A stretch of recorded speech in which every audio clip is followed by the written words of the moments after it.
8 for Charles, who had 152 last week. His first ever 100-yard game was in week 4 against the Lions, and that pass in the flat is caught. Dante Marsh there defensively, and up with the ball is the fine rookie Shamad Chambers.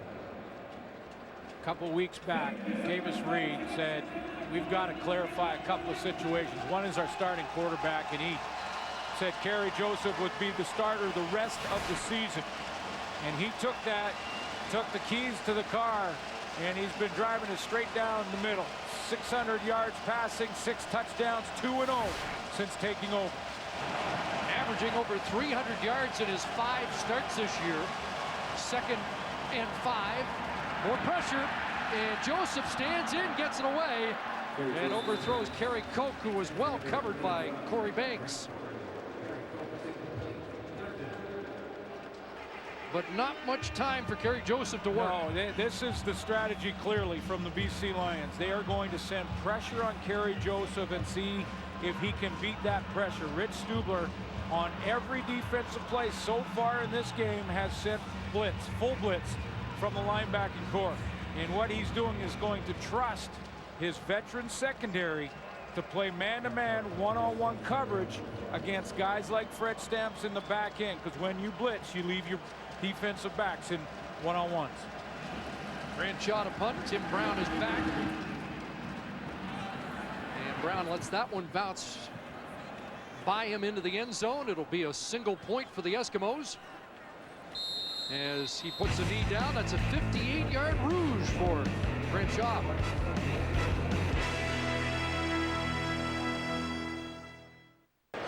Seven-4 Lions without Travis Lulay tonight. With more, here's Perry Solkowski. Chris, thank you. Quite a week for Travis Lulay. Became a father on Monday, so didn't practice then. Stood around on Tuesday. He was kind of waiting for his shoulder and the inflammation to settle down. It didn't. It surprised him. They went and had an MRI. The good news for the BC Lions and their quarterback, there's no structural damage. Now, Travis was telling me back in 2007, he did have surgery on that shoulder when he was in NFL Europe. But I asked him, if this is a playoff game, could you go? He said no, he actually couldn't right now. So just wants to rest it. Says next week I'm going to be fired up, ready to play, but I don't think the team will be letting him go into it. He's not even throwing the ball on the sidelines. And in fact, Thomas DeMarco is the #2 quarterback for the Lions tonight. Short gain here to Nick Moore. What's remarkable is he finished that game last week, and he was maybe at his best all season last week. There is DeMarco charting the game as the #2 man for the first time. But Lulay was 13 for 13 out of the gate, 18 for 19 in the first half. Well, and Steve Daniel, the head of the stats here with the Canadian Football League, has done some investigation, and his streak for touchdown passes will end at 26, even though he will not see the field unless they get down due to injury to the #3 spot. So one streak over. Mike Riley has started one, and now quarterback draw for Riley. And the Eskimos will snuff that. Mike Riley with a lot of the same set of abilities as Lulay in terms of mobility and running, but not able to find an opening there. Well, they did some digging and some investigating to see that streak that Travis Lulay was on. It was 26 games and counting with at least 1 touchdown pass. The pro record by Drew Brees, 48 games, which was just set a couple weeks ago. And there's Sam Echeverry's record will stay intact from 54 to 56 at 34. Almost too bad that guy's not going to see the field, but that's the way it works. If you're dressed, any streak is out. Back, Sam, the Rifles streak came to an end because of an injury very early in the first quarter of game number 35. Good punt cover on that return by Joe Burnett. Of Russ Jackson's illustrious career against a complicated backdrop of political unrest during the Quebec FLQ conflict in 1969. It's the 4th dock in the Engraved on a Nation series, playing a dangerous game. It premieres next Friday at 8 Eastern, 5 Pacific on TSN, and I was astonished to be reminded about how violent the times were in Canada in 1969. Interesting week here for the BC Lions, Chris, as they dealt with some issues away from the game. Khalif Mitchell's tweet that went out. basic racist comment that the organization had to deal with, decided to bench Khalif Mitchell, so it'll be Jabbar Westerman and Brandon Jordan in the interior of the defensive line. Four-man rush. Joseph time. Terry Coke wide open. Splits the D and is dropped inside the 20. Koshi Mwamba brings him down, but Gary Joseph a little more time, and he lights it up for 46 to Kerry Coke. Interesting, you mentioned that just four-man pressure there. Kerry Coke, the third receiver here, or number 2 in the trips to the wide side of the field, and he just goes down the seam expecting blitz but didn't get it. He got the zone and he splits the zone. Koshi Mwamba was pulled by Fred Stamps on that layered post, opening up Kerry Coke. Kerry Coke's had a good year, personal bests in catches, yards, and touchdowns. First down, Joseph, and that pass off the one hand of Fred Stamps, parried by veteran Dante Marsh on the corner. Jabbar Westerman goes to the interior, playing very well. 3 sacks in his rookie season out of Eastern Michigan, and will replace Khalif Mitchell, which is really, according to Wally Buono in my discussion and Mike Benavides with them yesterday, that was Khalif Mitchell's last chance. And any other issues, and they're really going to have to deal with it. For now, they'll bench him for 1 game with pay, not dressed tonight. So it's on Westerman in the middle. After missing the last 3 because of injury. 2nd and 10. Pressure off the edge. Joseph stands in, looks for Coke. Battle for it, but a good knockdown there by Ryan Phillips. Yeah. Just baiting Kerry Coke, and it looked to me he was in such good position at the top end of this route from Kerry Coke that it didn't matter the time the quarterback had. Look at the position he's in. Careful not to pull him down or get too aggressive and draw a penalty, and just comes around with a nice tip. Proud dad, Braden, Absolutely. arrived this week. Our congratulations to him and to the Lulays for the arrival of their first daughter, Parker. It's been a big week for the BC family. Grant Shaw looking to tie things up, and he gets the job done. And we're even with under 3 minutes to go in the opening quarter. You know, Ryan Phillips, to start to get this time of year, I start to look at rosters as we're preparing for games, Chris, and I look to those veterans. You know, where are the veterans that at this time of year really start to make more plays? So get 2 interceptions in the last 3 for Ryan Phillips in the last 3 games, and another big knockdown there. You mentioned veterans in the wake of the Khalif Mitchell story, and the veterans, it didn't sit well in that BC Lion room. No, and they're at the end of the rope too, with any sort of behavior that may distract the football team that's poised to lock up first place in the West with a win. Now, they got a lot of work to do. This is a good Edmonton team on a roll, 2 straight wins. However, they don't want any distractions from any individual on this football team.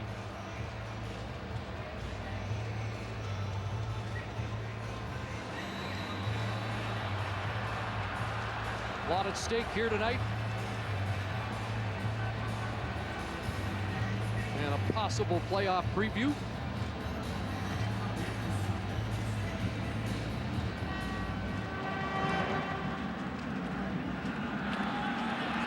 Shaw with the boot.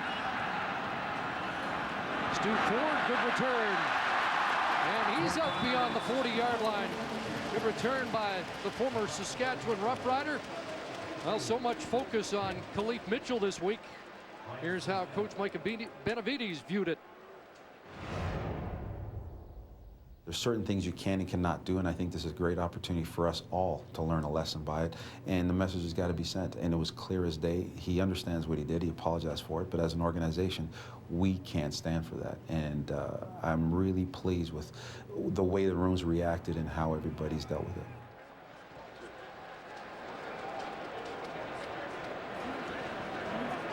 Lions back to work with Mike Riley handing off. Tim Brown in the backfield. A flag down. Bounced off first contact, and Brown will run into Edmonton territory down at the 50-yard line, pending that flag. See what the flag is. The offensive line for the BC Lions are making their way back to the original line of scrimmage and then some. Offside. Edmonton number 93. And now they turn around. First down. They looked like they assumed it was going to be holding and started walking back 15 yards, and the 18-yard run by Tim Brown will stand on the offside that will be declined. Don Oramacion called on the offside. It's an 18-yard pickup by Brown.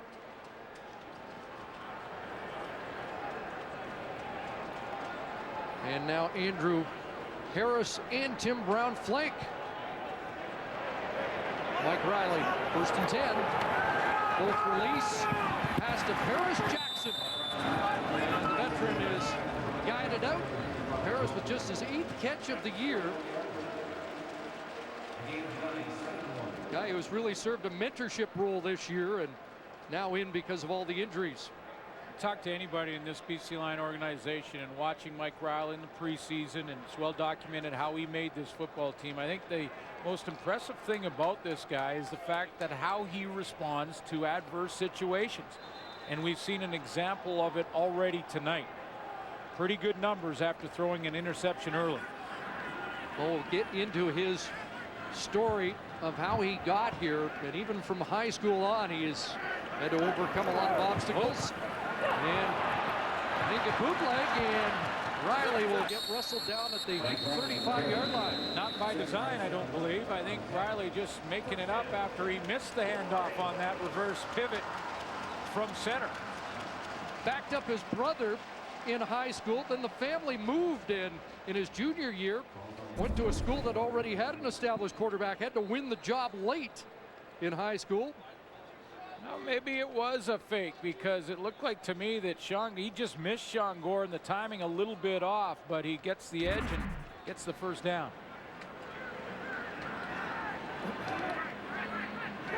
At the 35-yard line, back inside to Harris. And 2 or 3 for Harris. Because he didn't get a job in high school till late. Yeah. Didn't get any of the big scholarship offers. Walked on at Washington State. He was number 5 on the depth chart. A guy by the name of Alex Brink was ahead of him. He did go on a recruiting trip to Montana State. They had a guy by the name of Lulay, and he thought, well, there's a freshman starting. I'm never going to get a chance with that Travis Lulay at Montana State. So he went to Central Washington, and when he got there, ended up breaking all of John Kitna's records. Of course, John Kitna had a over 10-year career in the National Football League. 2nd and 7. See what Riley does here. Pressure's on. Unloads underneath. And Courtney Taylor's got the catch at the 30, and that's close to a first down.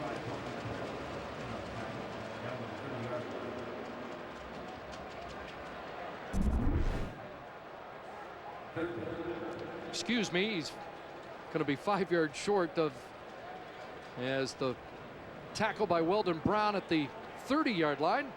Had to get to the 25. Taylor to the sideline, so the field goal unit will come on for the final play of this opening quarter. And Mike Riley is still the holder for Paul McCallum.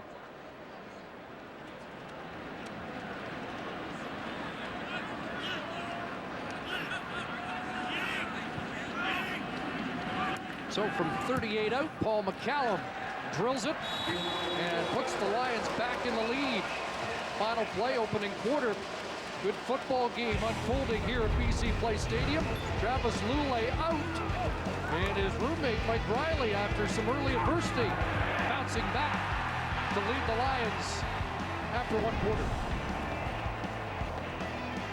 The numbers after the opening 15 minutes of play here at BC Place. You know, even though only 2 first downs for Edmonton, they're going to have to figure out the BC defensive pressure, but they, I'm sure, will be working on that as we speak. Right in this football game, a pretty good start with the interception out of the gate. One interesting note, when you look at that time of possession, in the last 5 weeks, 20 games, the team that has won the time of possession battle has won the game. Interesting.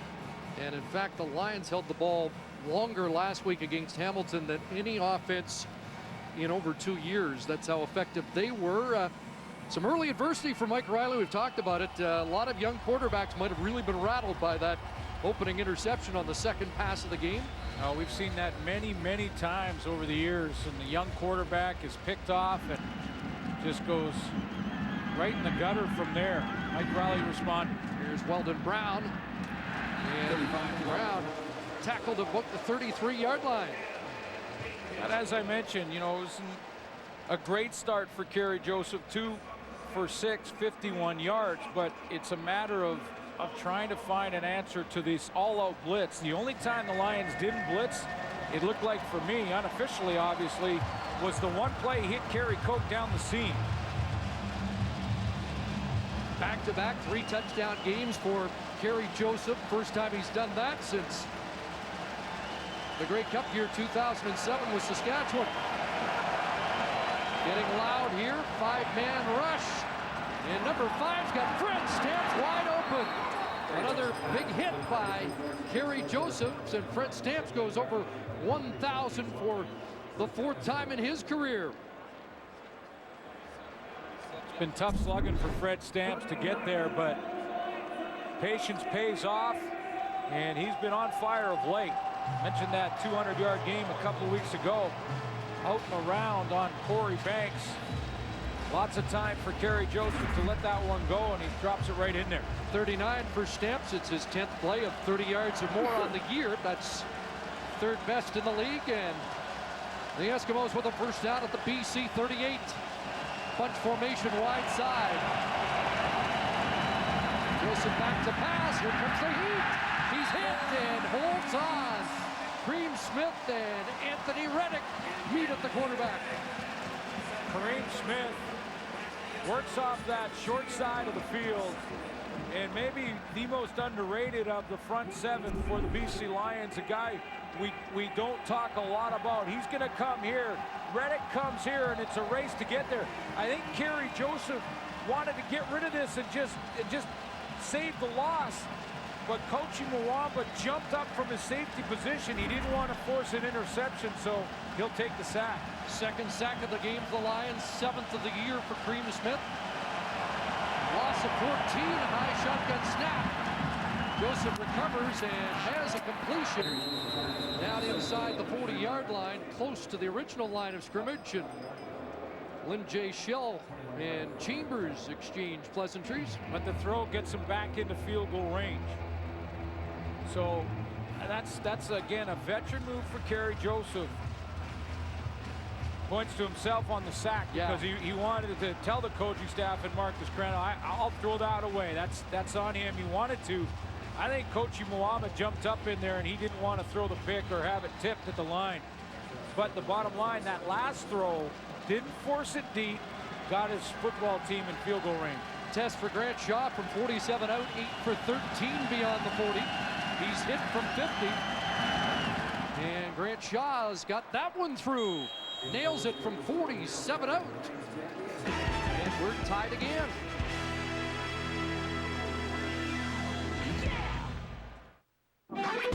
Injury such a big part of the Eskimos season. 73 have played in a game, 46 different starters, and more on one of the missing. Here's Barry Sulkowski. Yeah, Chris, it's that time of year when you think you're in the postseason. Who could be coming up to help? And certainly that is the situation with the Eskimos on the D-line with Marcus Howard. Talking to the coaching staff, they said he's getting close. He's maybe a couple of weeks away and he could come forward. Spoke to Mark Nelson. He said, listen, I mean, if we can get him back and what he can bring, it would really help. But he said, I don't want to take away from what the young guys have done up front. They've done everything we asked. But, you know, this time of year, like you said, those who get healthy and they're big impact players that can only help the Eskimos. Tim Brown with the return. And up to the 40-yard line. Brown 3rd in the league in all-purpose yards, 3rd in punt and kickoff returns. Well, that's right. You have to really credit the